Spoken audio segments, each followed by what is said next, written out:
in so many things in our modern society, we can rewind. We can go back. We can redo. And I had that feeling like, wait, can I just go back 1 hour so I can call him? It's just kind of the weirdest feeling. Like, I can't go back. Before we get started with this interview, I just wanted to remind you about the clothing drive that we're doing for the Philippines. You can either bring donations to me at my home, and the address will be in the show notes, or you can send them to Julie Hess in Portland. She is organizing all of the shipping, and her address will also be in the show notes. We also have an Amazon gift registry that you can choose from, but really anything clothing for children 0 to 12 years old would be great. Clothing, shoes, new underwear, new socks are amazing. So you can also Venmo me, and that would be awesome too. We also have a Sendy Mom tea party coming up on November 7th at 9 a.m. So be sure and mark your calendars. Come to those. That is just such a great way for us to get together and talk to other women and meet other women. Thanks so much for listening. Enjoy my conversations with Kaitlyn. I'm Becky Brouwer, and I'm a Sendy Mom. Welcome to the Sendy Mom podcast.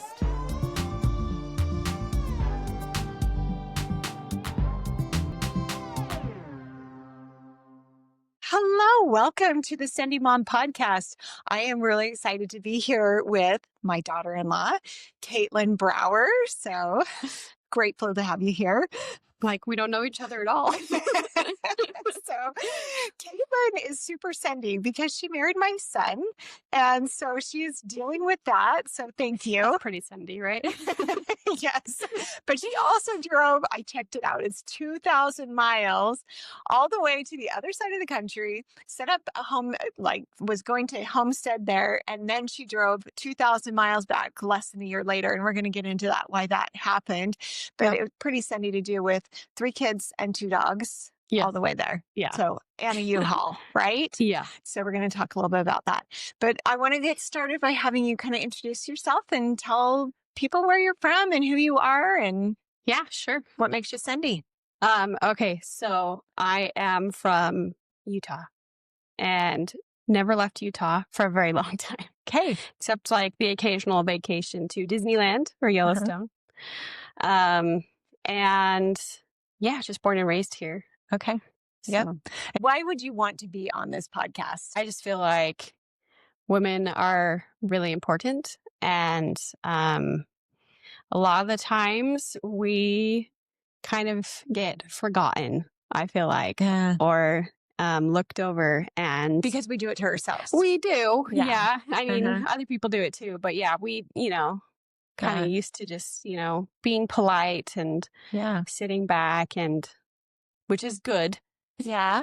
Yeah. But I think it's important to be confident too, Yeah. and to recognize your own worth. And part of being Sendy is going on a podcast where people that you don't know might listen to you, right? Yeah. Yeah. So we're going to kind of get into some of the things that make you Sendy, but tell me a little bit about your educational background. Yeah, sure. So I went to college and studied violin. The original idea was I was going to be a music educator. Okay. I was going to teach high school orchestra, which was my dream, until my 3rd year of college, the end of my 3rd year of college. We had to do observations in classrooms. And one of those was the first day of a permanent sub in a middle school band class. Wow. And it was not good. Really? See, I don't So even bad. know this story. That's crazy. Yeah, the class was totally out of control. Okay. And basically, once the trombone started doing spit wads through their instruments, I was like, I'm out. This is not what I want. Not what I'm signing Clearly. for. And so I had 1 year left of college, and I had, the way they had it set up, you joined the education program for your final year. Okay. So anyway, that final year, I was like, I guess I'm just majoring in violin. Yeah. So that's Okay, yeah. so that actually kind of makes sense now because I kind of wondered what had drawn you to it in the first place. But you had a really good violin teacher in your high school, right? That had kind of inspired you. I did have a good teacher. I've had lots of good teachers, but I really just felt like um I want to make a difference and impact with other Yeah. people's lives. And I loved orchestra. I loved playing that music. It's Hmm. like one of my favorite things to be part of a group like that. Yeah. And so that's what I wanted to do. Yep. Well, and playing in front of a lot of people is frightening. Yeah, especially when it's for a grade. Right. It's so worse. Yeah, exactly. Well, tell Yeah. me a little bit more about that, like some of the performance anxiety that you went through and how you overcame that.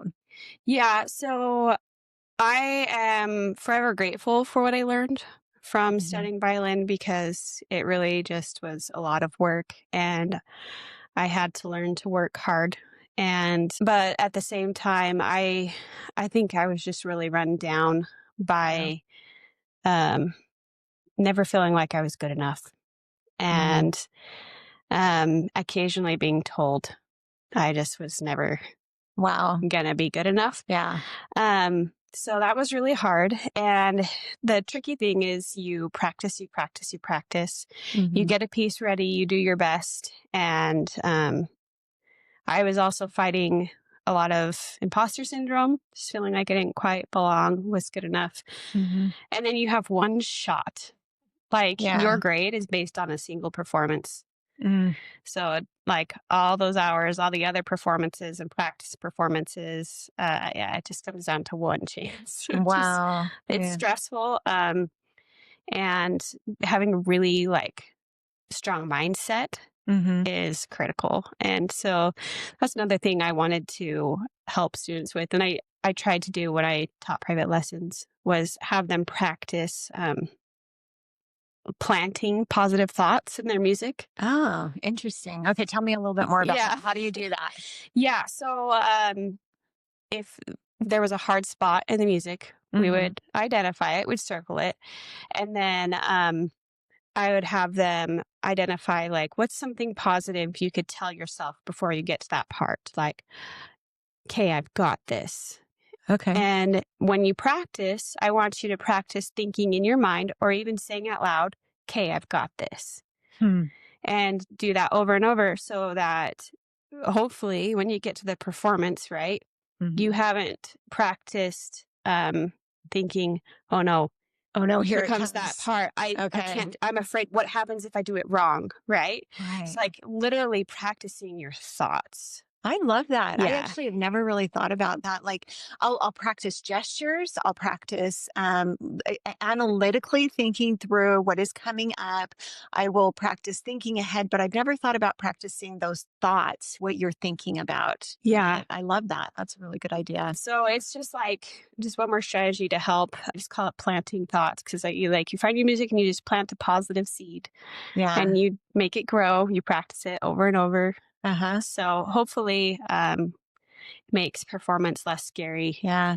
And you could replicate that in pretty much anything, any kind of goal that you have, anything that you're practicing, putting Mhm. some of those positive thoughts in there could be really beneficial, I think. Yeah, Yeah. especially any kind of I mean music's like the obvious one that I know of Mhm. where you have like a one shot.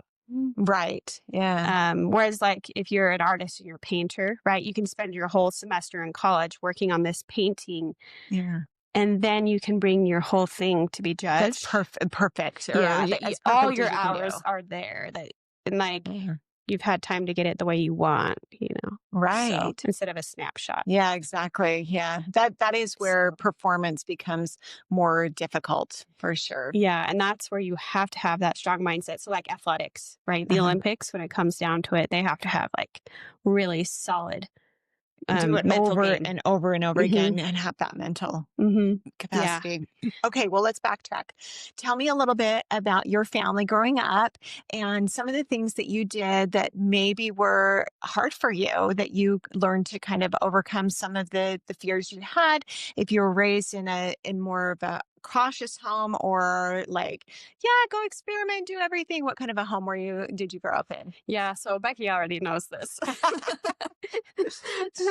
Secret. Woo. Yeah, so I grew up in the best family. Honestly, the best family for me. I love them all so much, and like I have nothing negative to say about them at all. Um, Neither do I, by like the way. really, They're wonderful people. They're amazing. Mhm. So my mom is a school teacher, or she just retired. And my dad was a respiratory therapist at the hospital. And so they both really just had like crazy work ethic. Yeah. And they cared about the people that they helped with their jobs. Yeah. Quite a bit. Yeah. And really just, there was no like in between for them. It was like, you give your all for these people. And sometimes that was a little difficult at home because my mom would literally, partially because she had to, like be grading papers all night and preparing lessons because frankly, that's the only way to survive as a teacher. Yeah. And so it'd be hard. They put in so many hours and hours that are just undocumented. Yeah. Right. And my dad, it was just like he always gave his best. And I didn't really realize until he passed away just how much he was serious about his job. When I had his coworkers came and talked to our family, and they were like, oh, one of them just talked about like, all I wanted was to like have Gary be pleased with me, like be so proud of me when I gave my report and I remembered everything. Like the father of the hospital. Yeah, and, and he like nobody ever wanted to disappoint him. Wow, you included, I'm sure. Yeah, so definitely high expectations are part of my family, which isn't all bad, but I do struggle with toxic perfectionism. Okay. Tell me what that's like. What is it like having toxic perfectionism? How do you deal with it? It's called, if you make a mistake, all of a sudden your self-worth tanks. Right. And you replay the moment over and over and analyze, what could I have done? What should I have done? And just beat yourself up over and over and compare. Have you been able to disrupt that at all? A little bit. Okay. Yeah. Yeah, I imagine it would be similar to the positive thoughts that you're building into things. So as soon as something like that happens, you just build that positive thought, like, I made a mistake. I am not a mistake. Yes. Right? Yeah. It's a lot of that, like identifying and catching and being aware of when I'm get stuck in that circular thinking and just being like, okay, I don't need to watch that replay over and over. Right. It's fine. Yeah. I'm a human being. It's okay. Yeah. I drop the ball every now and then, but it is hard. I think you're not alone. I think there are a lot of us out here that struggle with that toxic perfectionism. Yeah, especially if you make a mistake that like ruins something for somebody else. Yes. Right. And you just mess up somebody else's day or whatever. So growing up with that, I mean, parents are so well-intentioned when they're trying to teach their children to strive for your best, reach your potential, do the best you can. We love you. We think you're wonderful. But while we're doing that, sometimes we are building in these impossible standards that our children can't achieve. One of the books that I've read recently talks about trying to please everyone, right? And in it, one of the things that I have learned from that is that I'm not special. And that has been really actually very useful to me because all growing up and still my parents tell me, but you are special. You have so much. And of course we feel that way about our children, but sometimes it builds this expectation into us where we feel like we have to live up to being this special person, right? And so as soon as you can accept that actually I'm a normal person and I'm not special and I'm okay with that, when you can kind of internalize that and just like, I'm a good person and I can do good things, then it takes the stress off and the responsibility of, living up to this expectation that is impossible. Yeah. and just being like, okay, if I don't meet the perfect standard, that doesn't mean I'm not like worth loving or being important. Yeah. I don't know if you've seen Bluey enough. I mean, my kids Little have bit. seen. Anyway, there's an episode where there's this kid named Muffin, and she and her dad have a conversation that ends up she feels she's being told she's special, you know. Okay. And it like that totally backfires on the dad. Okay. But yeah, so you'll have to watch that. I'll have to watch that one. Okay, we'll put it in the show notes. Yeah. I can always recommend Bluey. Yes. Yeah, it's a cute one. Yeah. Yeah. So back to my family, definitely more cautious. Okay. Working in the hospital, he worked in the ICU. So the funny thing about my dad is he himself is a risk taker. Okay. Especially growing up. I mean, he was like full on teenager doing all the crazy being off high buildings and I mean, he told us about stuff that he did growing up, and we were just like, "You did what? Who are you?" He told us about how he dug like a 12-foot deep tunnel under a concrete patio in their backyard. Then he would also like pour lighter fluid down giant anthills and wait till he's like, "You have to wait." He told us how to do it. You have to wait till the ants like get really angry and start to come out, and then you drop the match and they like shoot out like a volcano. He was speeding one time and had the music so loud with his friend that the two of them, they couldn't hear the cop behind him. And then they saw a friend that they were going to pick up. And so my dad stepped on the brake really quick and the cop rear-ended him. And so my dad got off scot-free because the police officer was like, "I'm so sorry. I was following too closely." Like, okay, when did that happen? I know, only to my dad. Oh my gosh. That's great. The number of things he got away with. So my dad, like, total risk taker, as far as I know from his stories growing up. I think he saw too much in the hospital. Yeah. And so basically he knew how to break all the rules from his life, his experience growing up. And so he made all the rules for us. He knew what to steer you clear of. Yeah. So you wouldn't make the same mistakes. Yeah. Like a good parent would do, right? Yeah. And that is a good thing.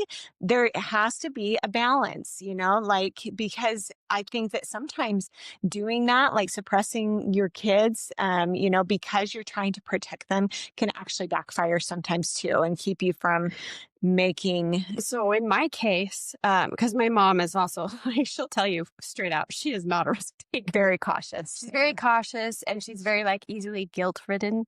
And so she was a rule follower always. But for me, I guess the way it backfired is I have anxiety because I don't understand risk. Okay. I don't understand like where it's okay to risk and where it's not, and like what's a safe risk in a way. Yeah. And so everything is just scary. Interesting. And so that's where anxiety like. Yeah, no, I think you're right, because we have been such a cautious society for the last, you know, generation or so, that because we're trying to like make things more comfortable for everyone and trying to raise our children in these comfortable environments. And so they're not protect them from the crazy world we live in. Correct. As the media has just further told us of all the things we should be afraid of. Exactly. And we continually we're taught that the world is a scary place.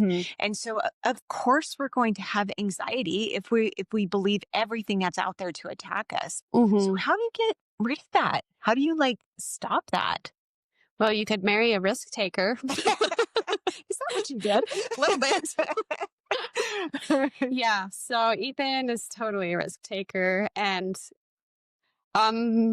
he could come back, he could pull back, right? A little bit, especially because I keep reminding him, okay, you can do that, but our children who are watching you don't have your sense of balance yet. Right. Or whatever, you know? It's like, please remember who's watching you.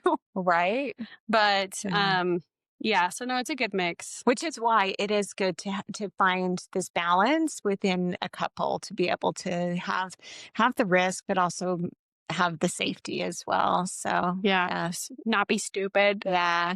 Yeah. And you are influenced by the partner that you pick, Mhm. you will, always, and their families too. And, just the relationships Mhm. that you have with people change you, help you Yeah. to, hopefully become better. We look at the things that we want, and we look at the things we don't want, and we make it work Yeah. together. So Mhm. that's really good. Tell me a little bit more about moving to Virginia, and then, yeah, what was the impetus to move to Virginia? So, we bought a home in Eagle Mountain, and that was like my first time that I had my own place finally. And Yeah. I could, the yard was just straight dirt. Uh, And I always grew up with a family garden, and my dad taught me like how to grow corn and the ways to make it, the pollination be good, and taking care of the fruit trees, and growing tomatoes and things. And so I knew I wanted a garden. yeah. And I had done like basil in the window in my apartments, but this was great to have some real dirt. The window garden box is actually a beautiful way to start Hmm. with gardening or doing something. Like, it doesn't matter how much money or how little money or how little of a place you have, you can always do something. Right. Yeah. And so, Mm. I mean, like herbs is a really easy way, especially basil. It's Hmm. like the easiest thing to I keep don't know. alive. I kill basil all the time. So Well, I mean, forget about apparently it. they need water. What? It's helpful. Who knew? Yeah. So, I mean, start learning how to keep basil alive, and it's one of the great principles that last for other plants too, like keep Yeah. them watered. So, um, but yeah, so it was fun to try to turn that soil into something usable, because it was either just totally dry desert, yeah. nothing dirt with no nutrients in it, or solid clay, Yeah. also with no nutrients. Uh-huh. And so I did a lot of study on like how to help the soil improve, and then I would decide I want tomatoes and some other vegetables, and I'd learn which crops you shouldn't put next to each other, Oh, and yeah. which ones you should, companion planting Hmm. and rotating, and what can't be planted in the same place a tomato was the year before Right. for disease reasons. So it was really fun, and I grew to really love it.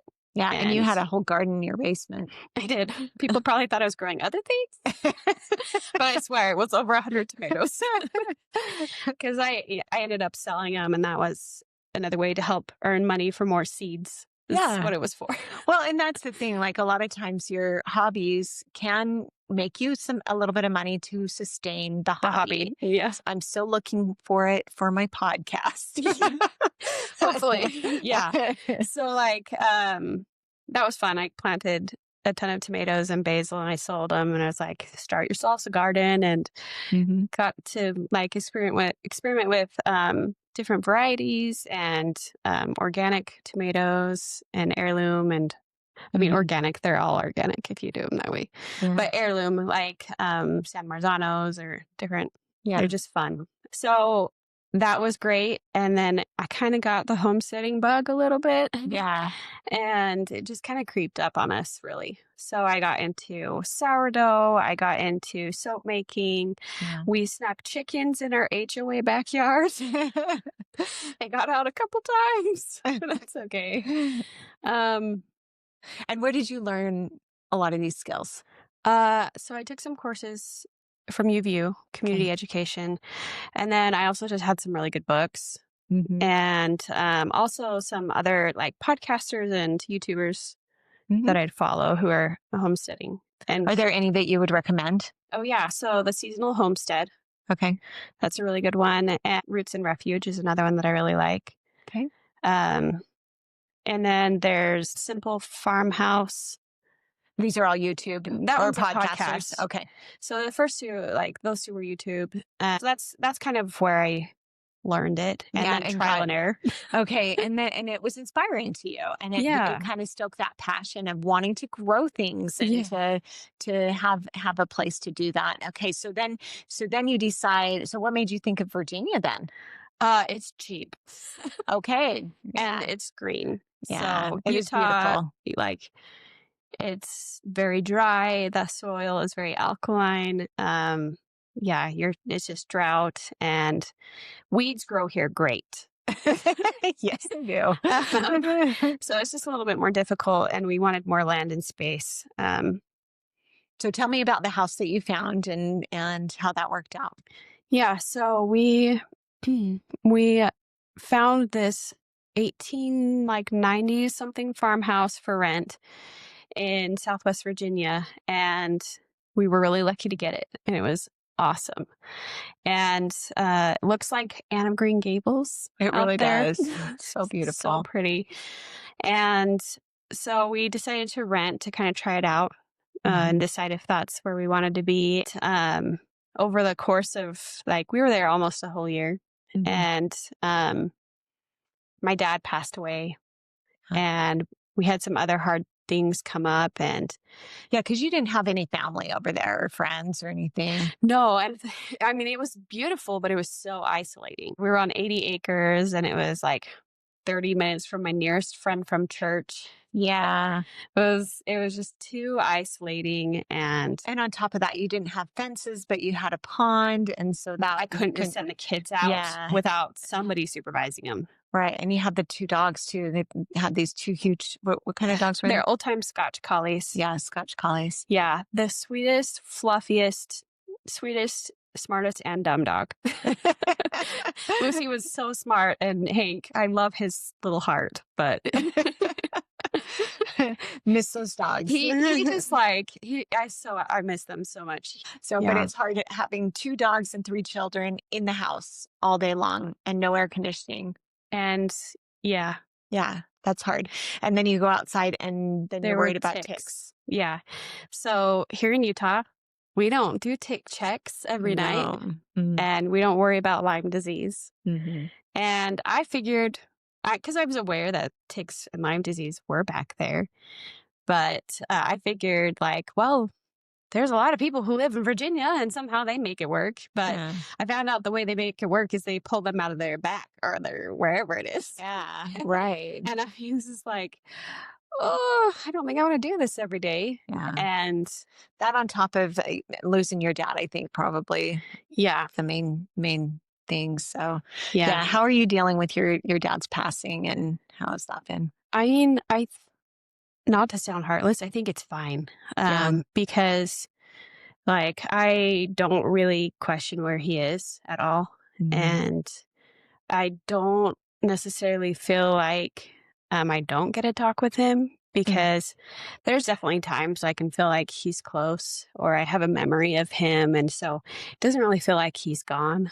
And sometimes I'll like just talk out loud to the air just in case he can hear me.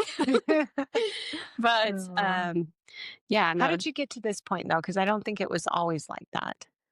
Well, so it was 12 days or something before Christmas, and it was out of nowhere. So that was hard because unanticipated, no warning at all. He had a sudden heart attack, and I think he thankfully really was only aware for 3 seconds of what was going on. And he was 61? Is that right? Okay. Yeah. Very young. Yeah. And it's the way he wanted to go, little sinker. He'd seen too many people on ventilators, right? Yeah. Where their family's trying to prolong their life or whatever, and they're just miserable and suffering. They just need to be let go is sometimes how it is. But yeah, he was like, I don't want to go out that way. Do not drag me out. Like, just let me go. I just want to like go and be done. So he got his wish, but it was really hard on us because it was so sudden. Just because I knew consistently where he was, and I never doubted, doesn't mean that it wasn't painful. Sure. So, because all of a sudden, like, this person who's meant so much to you has been ripped out of your life. And in so many things in our modern society, we can rewind. We can go back and we can redo. And I had that feeling like, wait, can I just go back 1 hour so I can call him? it's just kind of the weirdest feeling. Like, I It's can't, over. I can't go back at all. But tell me about like the tender mercy of being able to be with him for the full year Oh yeah. before he Yeah. died. So we sold our home in Eagle Mountain and rented from my parents in their basement apartment for 1 year. Mm-hmm. And that was really special because my kids had that really close relationship with my dad, especially Sage. Yeah. He spoiled her so bad. But she was the first granddaughter out of, 7 previous boys. Yeah. Yeah. Uh-huh. 6 or 7. Anyway, so she was highly anticipated. So that was a tender mercy. And then the fact that we moved to Virginia 2 months before he passed, I think was a tender mercy in that the kids didn't have to be there. Yeah, for sure. Yeah. Now that's such a tricky thing. And the thing about grief too is that you can't tell anybody how grief goes. I know that there are the grieving steps, Mm-hmm. and you probably do generally go through those steps, but they look different for everyone, the grieving that you go to. And so I remember when I lost my little baby and feeling like, how am I supposed to act? Like, how am I supposed to feel? I was constantly wondering, like asking people, I don't know how to act about this, Yeah. But when it comes down to it, it is however you feel It's is personal. right. Yeah. And so it doesn't matter the way that other people deal with their grief. Some people could cry all day long for months and months and months, and maybe that's how they grieve. Mm-hmm. Some people are going to be totally bounced back right after and like moving on and getting remarried. My neighbor, that's what he did. Like it was his second wife that passed away due to cancer, and he ended up getting married 5 months later to this beautiful young woman and they are super happy together. And there is nothing wrong with that. He's honoring his other wives, lives as well, and whatever. And if this is the way that you are grieving, it's absolutely the right way to do it.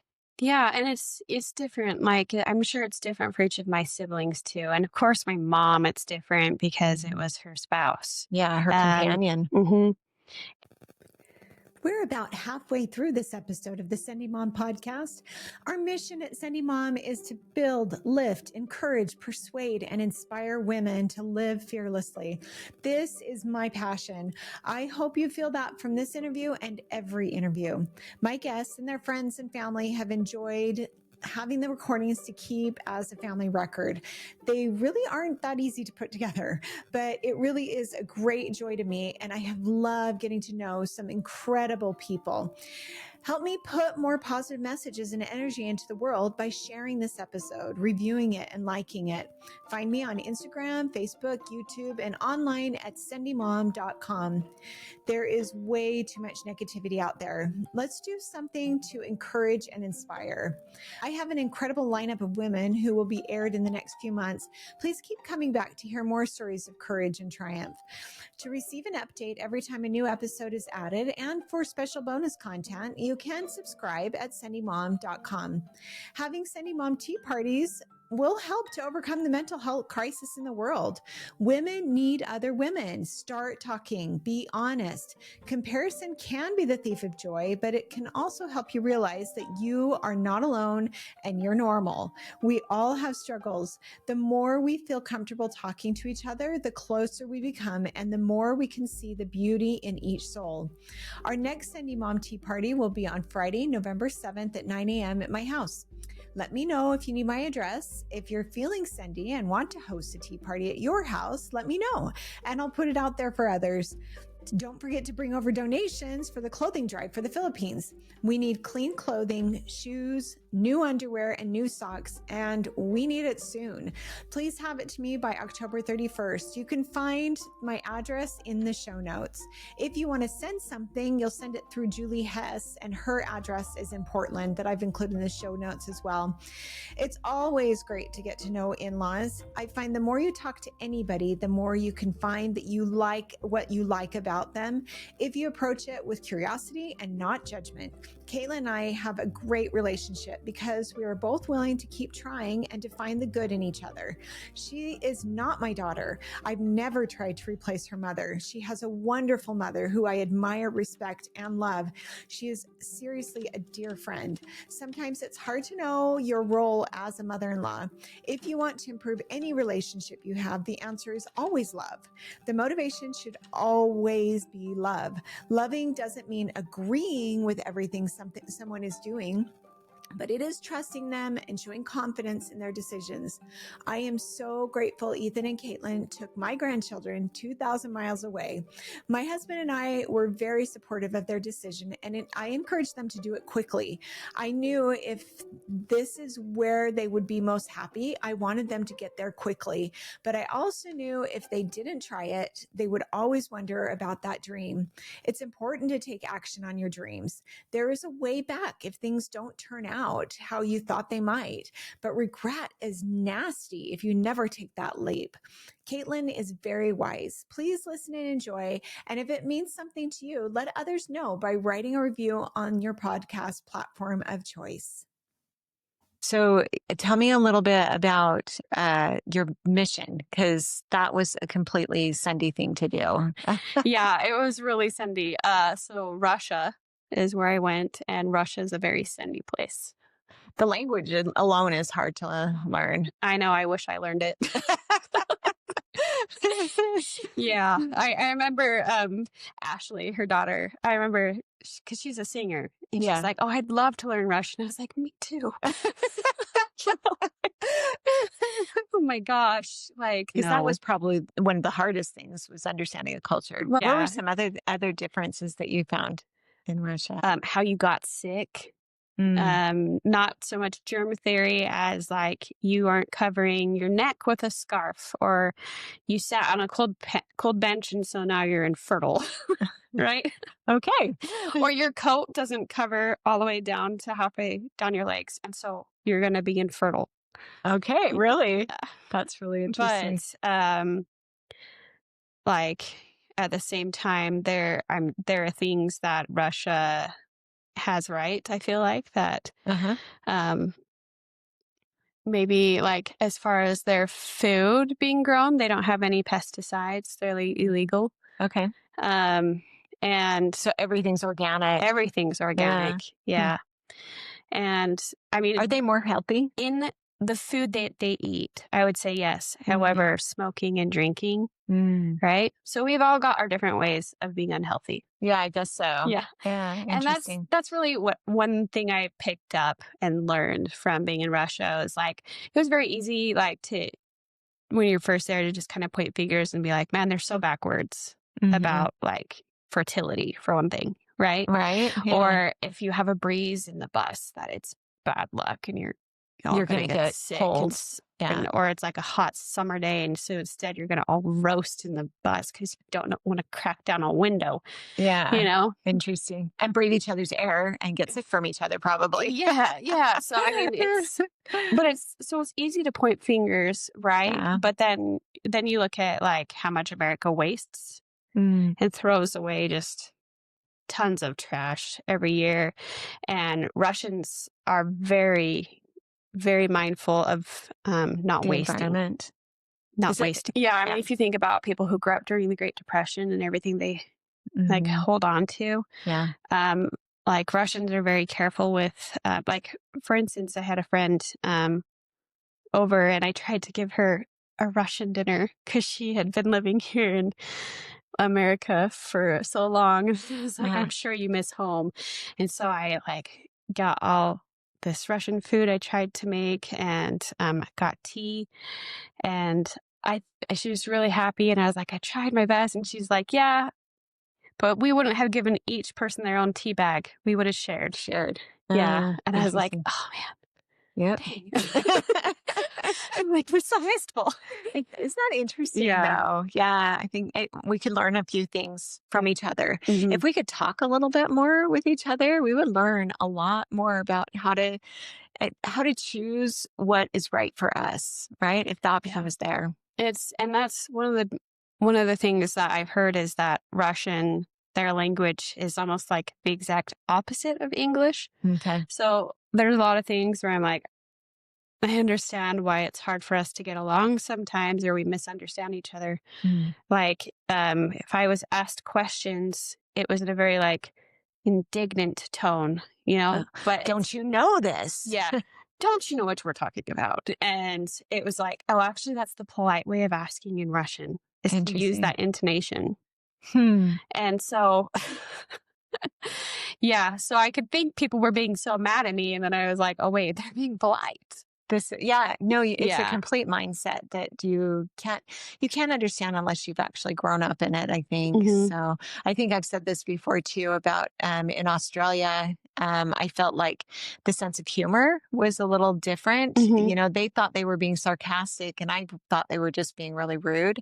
And I would think I was being sarcastic and they thought that I was being rude, with some of the things that we would say. So it's interesting. Yeah. With Ashley when she was like 10 when we moved over there. And so she did the whole middle school thing. And it was interesting because she learned to just be quiet a lot of times because she would try to say things to people to make friends and everything. And she would say the wrong thing and they would get offended. And so she finally just learned to just be silent, which makes me a little bit sad. But I think part of it is just not understanding that there is a cultural difference, but when we can start talking to each other and understanding each other a little bit better, we realize that we really all want kind of the same thing. We want to be loved. We want to be appreciated. We want our children to be happy. We want our families to. We want safety. We want security. Security. Yeah. Opportunity. All those things. And we want relationships with each other, but sometimes that's just lost in the culture, in the body language, in the tone that we use. Exactly. Yeah. Communication. I forever ago went on a trip to Grand Canyon and I ran into a French couple and they were so nice. And I remember they told us, like, as much as you have the opportunity and are able, travel and meet people from all over the world to understand that we're all the same. Really. Yeah. No, and that's what I try to tell people all the time. Like, if you just go out, like, America is a wonderful country. I love America. It's my home country. This is where I was raised, but it's not the only place in the world that has great people and talented people and good politicians, and good lifestyles. There are so many good things out there. So go find all of it. Bring out all the good stuff. Yeah, for sure. So, I mean, like, I know it's difficult for some people because it's expensive. Yeah. Because we are oceans away right from a lot of countries. But even like, I mean, go to another state that's like really, different. So what's it like being a mother of 3 young children? I have 3 kids, 4 and under. And my youngest is 2 months old. So it's very tiring and it's tricky. But I'm learning that I can't do everything, right? When I have a baby and like she needs to be fed, I can't give that one-on-one attention to the other 2. And it's okay. And I think there's a lot of pressure on mothers right now and pressure that we put on ourselves as well, that we have to like make sure our kids get like a lot of attention. Right? Yeah. And I'm now realizing like I can't do that or be that. And it's too hard. It's too much work. I still make sure they get attention and love. But I think having my kids expect that like almost nonstop attention all day long is not healthy for them. No, exactly. Because they got to learn that they're not special. That's right. I mean, yes, they're so special to me, but like, I don't want them to feel like they deserve everyone's like immediate attention over other people. Right. Yeah. Right. Or that they're entitled to more than anybody else Yeah. has. So, Yeah. So that's kind of a new thing I've been thinking yeah. about. No, and I think it is kind of important for your kids to understand that you have other interests, that you are a person outside of being a mom. Because if you don't take care of yourself, you're not going to be able to take care of them. That's exactly right. So, So, what is it that kind of keeps you you? Yeah. but so what I do for fun is crochet. Mm. And then as far as taking care of myself, I try to take the smallest amount of time in the evening and just say, what can I do tomorrow to make my day a little bit easier? Ah. And so sometimes it's pushing myself that extra little bit to make sure that all the dishes are washed and in that dishwasher and it's started and the table's wiped and the floor is swept, because coming into a clean kitchen in the morning is so much easier, because then when the kids are like, Mom, I'm hungry, I want applesauce, you know, and I'm not like having to like, okay, wipe down the table first. Yeah, exactly. And then baby wakes up and is crying, you know, it's Yeah. just, That's one of my favorite things is doing the dishes. I didn't used to love doing the dishes at all. mhm. And I remember talking to a friend about it when Ethan was little, when he was like probably 1 or 2 or something. And like, oh, I just hate the dishes, how they pile up. And she said, oh, I just love doing the dishes.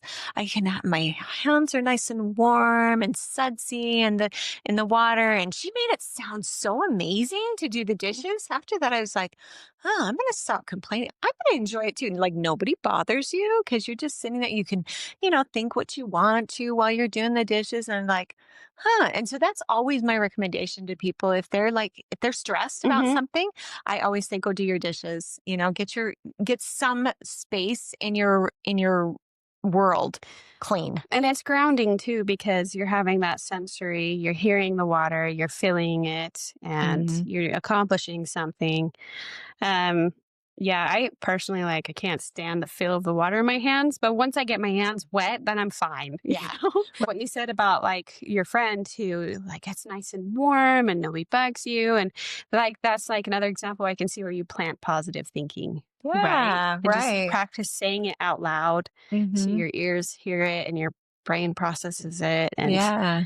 it becomes a positive thing. Yeah, exactly. So, And you can do that with anything. Like our thoughts are so arbitrary. Like we can choose where our thoughts go to. You have something happen to you, and then there's like a bazillion different things you could think about it. So for me, I was like, oh, I hate doing the dishes. And I think I was conditioned to that because everybody hates doing the dishes. Whether it's true or not doesn't really matter all that much. It's how you think about it, how you process it, and how that makes you feel. What are some of the things in your home that you feel you want to take a stand on that you think are really important? having more face to face interaction, Mm-hmm. right? Instead of just like consuming things over and Yeah. over, working hard. Mm-hmm. And I think really what I love about the homesteading life is being self reliant, giving my kids a chance to see like where their food comes from and learning to work and learning to take care of things and be a good steward Mm-hmm. over plants, over animals, to care and to understand how life works Yeah. and death. You know, it's just like a really good schoolyard. I want our kids to grow up with wonderful memories of spending time together as a family Mm-hmm. and doing fun things. We love to do reading parties. I don't know if I've told you about those, Uh-uh. but I'll tell them it's reading party time. I'll say we'll do a reading party tonight, and they grab their pillow, a favorite blanket, a stuffed animal that's their favorite, and a book. Mm. And we all get together and they lay down and I read them their favorite story that they brought Oh. and they get snacks. Like that's a great thing, a great memory that I hope they'll have. And so by like trying to reduce screen time, um, it gives more opportunity for memories like that. Yeah. So Yeah, which is what we want to do. And I love the reading party because you're instilling that in them, a love of reading, yeah. which is really important. Like I did a lot of that with my oldest children. With the youngest ones, just not as much because Yeah, I you're didn't just have as busy. much time, right? Yeah. But they've suffered from it. They don't read as much, and it's harder for them to read. So keep doing that because it's Yeah. important. We'll try. Yeah. So, and I try to, like, if they ask me, Mom, can you read this to me? I try to Mhm. never say no. Yeah. Kind of like you said, or Ethan told me, like, growing Mhm. up, if we ever asked for fruit Uh-huh. or vegetables, the answer was always yes. Yes. And Mhm. so, I mean, I try to do that too, except when Hiram's like on his fifth orange, I'm like, Maybe that's a little much. I'm a little worried. But yeah, so I try to, like, if it's a good thing, I try not to say no. Yeah. Yeah. That's one thing that I learned from Marjorie Hinckley. Hmm. She always tried to say yes as much as possible. And I really loved that because why do you need to say no? Like I've heard people say, well, I just need to say no so that they know who's in charge or because they have to hear no sometimes. And I think that doesn't make any sense to me because I feel like if there's not a danger, if you don't have any foreboding about whatever they're asking to do, I think it's perfectly okay to say yes. And it's nice. And it's not like I say yes all the time, for sure. There are times when you need to say Yeah, no, but have a reason. exactly. Now, like, I've catch myself saying no to things when I'm just Tired. past my limit Yes. because I've been asked 2,000 questions and half of them are the same. Right. It's like, I've already answered that. And so it's just very easy for me to just shut down and be like, nope, go downstairs, go play. I'm done. So I think, Yeah. yeah, just like, again, like understanding your needs Yeah. and boundaries so that you can breathe. Yeah. Well, Kaitlyn is a very good daughter-in-law. So I wanted to ask you, like, what are some of your thoughts about being an in-law and how could I do a little bit better as being a mother-in-law? Well, that's a loaded question. So Yes, it is. I know. So maybe what I should have asked is, what are all the really good things that I am doing as a mother-in-law? there you go. Well, you let my kids come and play with all your stuff. And I just like how that we can talk and that you'll let me hang out with you sometimes. I love it. We're gonna watch Anne of Green Gables tonight. Yes, we are. I'm excited. Have a spa party. Yes, you've been an incredible daughter-in-law, and the first one that I got to experience, and I couldn't have been more blessed Oh, thank to you. have you. Honestly, I feel so.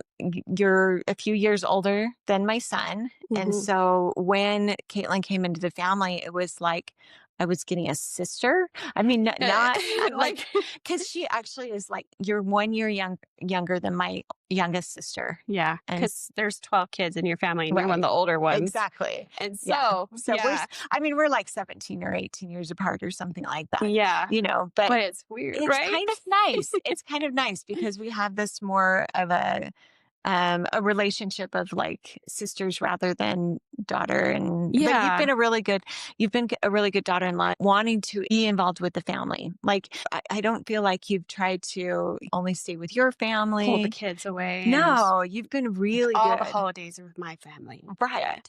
Yeah, you have to kind of balance it because people are like, when it comes down to it, your in-laws, they're good people. I remember things that I thought about my in-laws before I got mature. And, I was well, it's mostly because I was so worried that they were judging me or I was doing something wrong or they disappointed in me. And Yeah, it's just an interesting dynamic when you join a family and right. trying to figure out where you fit. And Mhm. yeah, and I came in feeling like, man, I've been an adult a long time, Yeah. like I just want to stay an adult and be treated like an adult. So I don't want to be a daughter, Yeah. That's kind of how I felt coming into it. Yeah. But I really like how our relationship is Yeah. right now. And Well, and we just remember that it's not over, right? I mean, I've been married for 30 years now, and we've got my in-laws live across the street from us. And especially since we've been close, Mhm. approximately, I feel like I have gotten to know my in-laws so much better, and I love them so much more because of the interactions that we've had. Yeah, And I'm hopeful there that it's going to happen with us. I mean, it totally it will. it I already mean, is. But I love you and Robert. Like, I admire you both so much. Yeah. Mhm. And I adore Omi and Opie. Yes, they're amazing. I don't think I could tell them enough how much I just love adopting them as grandparents. Well, and we're lucky enough that you guys just bought your house, like just a few doors down from ours. So we're going to Yeah. have 4 generations in the same neighborhood, which It's is great. actually pretty cool. It's really cool. Yeah. Yeah. Yeah. Well, I've got a few rapid fire questions for you. Okay. So the first one is, what has brought you joy in the last 24 hours? Snuggling my little baby. Oh, It was the best. She fell asleep on my shoulder and I was like laying down. It was great. that is really good. Yeah. No, there's not much better than snuggling a newborn. Yep. For Fixes sure. all the feelings on the inside. For sure. All right. What about a good book you've read recently? I read Eden Brook, and I think that one was pretty good. It was like maybe a little too cheesy for me. Okay. What about a documentary or TV show that you like to watch? Okay, so I really want to watch The American Buffalo. Oh, yes. By 'cause Ken you're Burns. You're also super into American history. Yeah, I love history. It's so fun. The favorite TV show is MASH. MASH. Without fail. Yes, that's right. Yep. Frank Burns eats worms. You're hilarious. It's such a good show. If you ever want to watch that one with me, yes. Okay, we'll do that one. Maybe after Adam Green We can Gables. do Adam Green Gables first. Might be Pride and Prejudice, the A&E version. There you go. I love it. What about a charity or nonprofit that you support? So I've mainly done like GoFundMe's for different friends and things. I just try to be careful with wherever I send my money, but Yeah. Yeah. So GoFundMe is so personal people that you know Mhm. who are experiencing trials. I know last Christmas we did a GoFundMe for one my of your, friend EC's, yeah, yeah. because her little baby was born way early. Yeah. In fact, it was like before the viability date and everything, Yeah. and she's made it. That's pretty incredible. Little fighter. Yeah. So That's incredible. Well, good. Okay. And what about a fun vacation place that you would like to go to? man, there's so many places I'd love to go to. I think Thailand. Yeah. Yeah, I think I'd really like to go to Thailand or somewhere in Asia. Okay. But Italy is also High on the list. high on the list. Okay. Yeah. But Italy's frankly, I amazing. think I'd love going anywhere Yeah. because I really haven't been able to. Yeah. You're Yeah. Disney through and through growing up. There's nothing wrong with that though. But yeah, yeah, we didn't really go out of the country. No, thank you. Oh, it's amazing. It's so good with kids. It's like I don't know. I have great family memories there. Yeah. So it's a very special place for my family. I love it. Yeah. Yeah. No, that's great. Now, Disney's okay. It is not somewhere I would choose to go as an adult by my life. Yeah. I would take my grandkids. Like Yeah. we went together and that was really fun. Yeah. But yeah, no, but that's good. We all have different places Yeah. that make us happy. Yeah. And Uh-huh. like I for sure can see like Disney can be crazy and it can be Yeah. unenjoyable. Well, what do you think I should try next? I think you should go running with me. We should do like a 5K together or Oh, something. 5K. I haven't done one of those for a long time. And I'm saying 5K because that's where I need to start. Yeah, no, I mean, I kind of stopped running for a little bit. It's been a little while. So that would be kind of a It'd be cool fun to thing do like a race together. Well, I love all the things. I love all the things we talked about, especially the planting ideas, positive things in your life throughout there. I think that's super helpful as well as, just how raising good children and being intentional about the way that you are raising your children. I love this stuff about the homesteading and gardening and finding love and passion and being able to pass that on to your children through your reading groups and things like that you're doing are pretty awesome. Being a good daughter-in-law and learning how to be a good mother-in-law and having that relationship and how it just takes a lot of communication and trying, just continuing to try different things. I think those were really important things that we kind of went through today. So thank you for being with me. Yeah, of course. Thanks for being my awesome daughter-in-law and continuing to try. And we'll just keep doing it always. Yeah. All right. Thank you for being with us on the Sendy Mom podcast today. And we will see you next time. In the words of Eleanor Roosevelt, do something every day that scares you.